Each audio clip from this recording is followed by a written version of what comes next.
Hey you and welcome to this video where I will help you out how to short right here on Phemex. And if you want to short on Phemex, that means that we are creating a sell position. So right now I'm here in the trading simulator demo trade, and they call it mock trading here on Phemex. And what we're going to do first of all is we search right here for the symbol that we want to buy. So we want to create a position on Ethereum. Then we select right here Ethereum, and then right now we go to the most right, the order panel.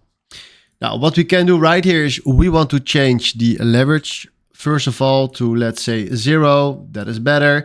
And then what we're going to do right here is we click on market because we want a direct order. And then we select right here the size. If you click here on MUSDT, we can select if you want to fill in the amount of Ethereum or the USDT. And I recommend you to do this because now we can fill in more specific how much we want to buy. Right now we are having 5K to start with, and now we can fill in right here the size.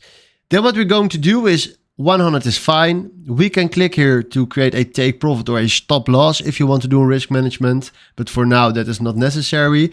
And then we click right here on open short. Then you will find right here the information from your short, and then we select right here confirm. Boom, there we go. And now we just opened right here a nice short position on Ethereum. And this is how you short. So hopefully this was exactly the video where I was looking for. Thanks for watching and have a wonderful day. Ciao.